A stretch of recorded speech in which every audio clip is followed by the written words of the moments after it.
বাংলাদেশের বর্তমান পরিস্থিতি নিয়ে কানাইনের সনাতনী ঐক্য মঞ্চের প্রতিবাদী সভা।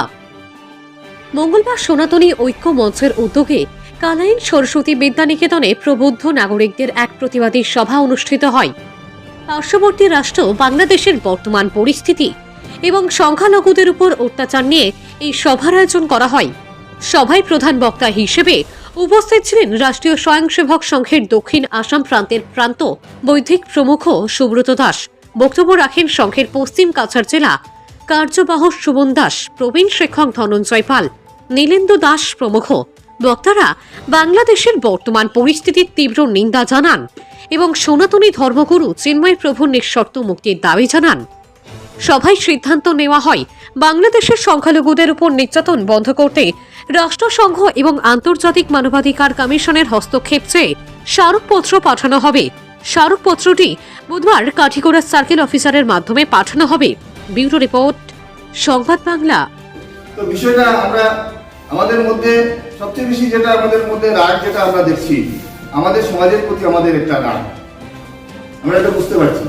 কারণ যখন সমাজের প্রয়োজন হয় আমাদের সমাজ ঠিক সেই রকম আর বেরিয়ে আসে না, সমাজে সেরকম রেসপন্স আমরা পাই না।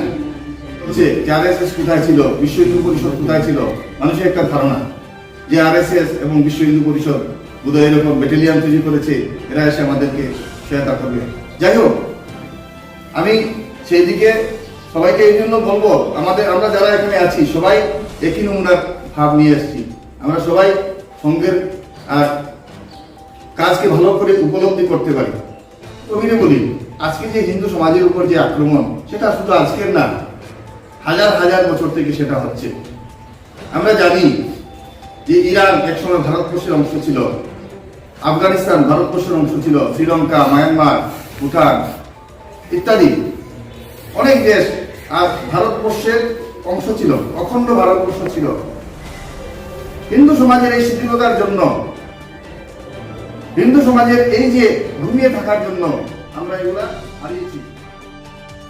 আর গত জুন জুলাই মাসের যে অবস্থা এবং 5 আগস্ট থেকে আজ অবধি যে অবস্থা, তা আমরা প্রত্যেক দিন সামাজিক যোগাযোগ মাধ্যম, পত্রপত্রিকা সব কিছুতে আমরা দেখতে পাচ্ছি।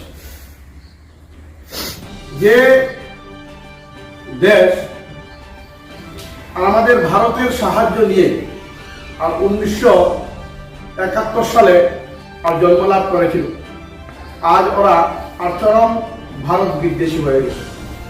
তো ভারত বিদ্বেষী হওয়ার মেইন যেটা কারণ, সে কারণটা হলো আর ভারতের যে জনগণ আছেন, ভারতের বৃহত্তর জনগণ আর বৃহৎ সংখ্যক জনগণ হিন্দু ধর্মাবলম্বী, আর সেজন্য আমাদের ভারত বিদ্বেষটা বেশি।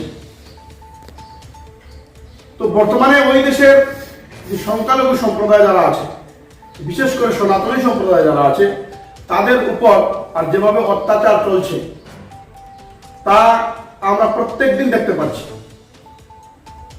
কারণ হিন্দুরা আর সব সময় নিরীহ জাতি, আর সেটা যুগ যুগ ধরে আর সকল জাতি সবাই জানে। আমরা বিভিন্ন ধরনের প্রতিক্রিয়া ভারতবর্ষে আমরা দেখেছি।